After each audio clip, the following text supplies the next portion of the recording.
तो उत्तर प्रदेश के इटावा में भारतीय जनता पार्टी के सांसद रामशंकर ने अपने लोकसभा क्षेत्र से जन आशीर्वाद यात्रा का आगाज किया और इस दौरान उनके साथ बीजेपी के तमाम कार्यकर्ता पदाधिकारी भी मौजूद रहे। बीजेपी की तरफ से इटावा में लोकसभा प्रत्याशी के लिए रामशंकर कठेरिया को एक बार फिर से चुनावी मैदान में उतारा गया है। रामशंकर कठेरिया वर्तमान में बीजेपी से सांसद हैं और चुनाव को लेकर तैयारी भी जोर शोर के साथ ही कर रहे हैं।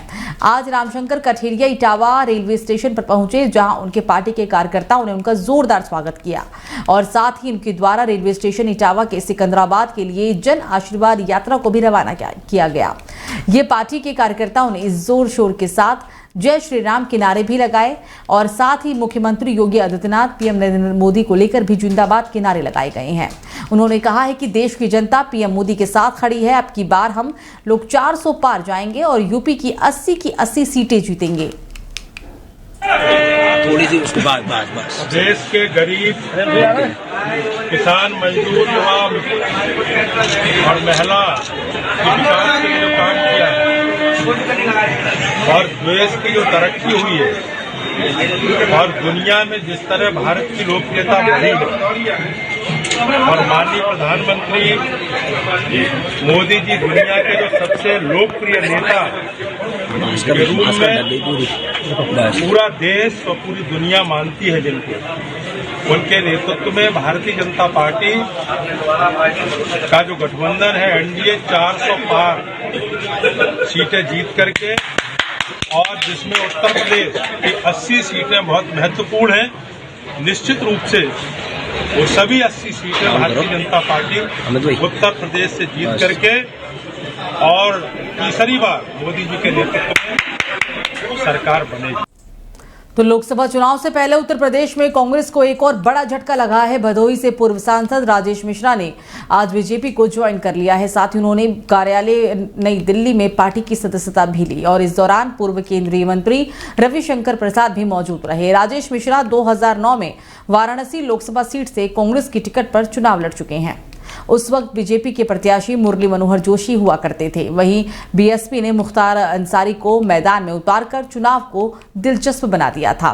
कड़े मुकाबले में मुरली मनोहर जोशी ने जीत दर्ज की थी और इससे पहले उन्होंने 2004 में वाराणसी सीट से जीत दर्ज कर संसद भी पहुंचे थे।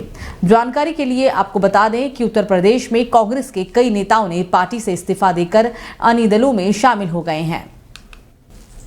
तो यूपी के वाराणसी में मौजूद ज्ञानवापी मस्जिद मामले में एक और बड़ा अपडेट सामने आया है। इलाहाबाद हाईकोर्ट ने वाराणसी अदालत को हिदायत दी है कि मई 2022 में ज्ञानवापी परिसर में पाए गए कथित शिवलिंग की पूजा के अधिकार वाली अर्जी पर 8 हफ्तों में फैसला करे। 16 मई 2022 को वाराणसी में काशी विश्वनाथ मंदिर से सटे ज्ञानवापी मस्जिद परिसर के सर्वेक्षण के दौरान वजूखाना क्षेत्र में मिली एक संरचना पर हिंदू पक्ष ने शिवलिंग होने का दावा किया था। हालांकि मुस्लिम पक्ष ने दावा किया था कि ये फव्वारा है। मस्जिद परिसर का सर्वेक्षण अदालत के आदेश पर ही कराया गया था।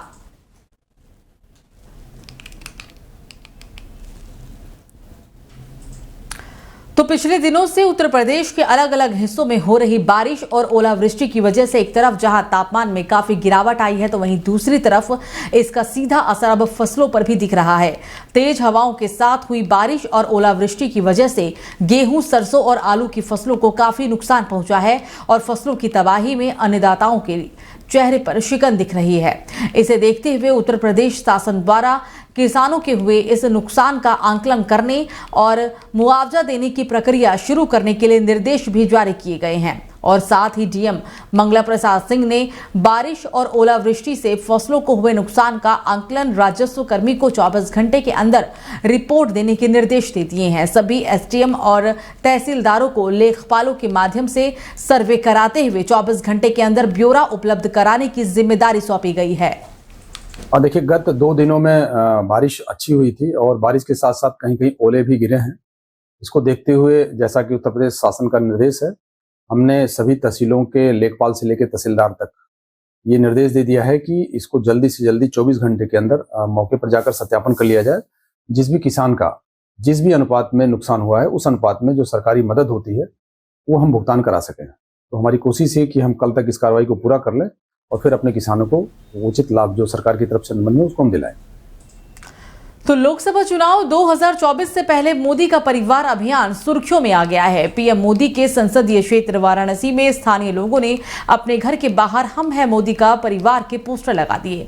उनका कहना है कि पीएम मोदी देशवासियों के लिए दिन रात काम कर रहे हैं, यही उनका परिवार है। लोकसभा चुनाव को लेकर इंडिया गठबंधन ने बिहार में मेगा रैली भी की और इस रैली में राष्ट्रीय जनता दल के अध्यक्ष लालू प्रसाद यादव ने प्रधानमंत्री नरेंद्र मोदी को लेकर ऐसी टिप्पणी की थी कि जिससे विवाद खड़ा हो गया। अब बीजेपी ने इस मुद्दे को सोशल मीडिया पर भुनाते हुए मोदी का परिवार नाम से लेकर अभियान ही छेड़ दिया है और इसी के तहत पार्टी के नेता और कार्यकर्ता अपनी सोशल मीडिया यानी कि एक्स प्रोफाइल के आगे मोदी का परिवार जोड़ रहे हैं।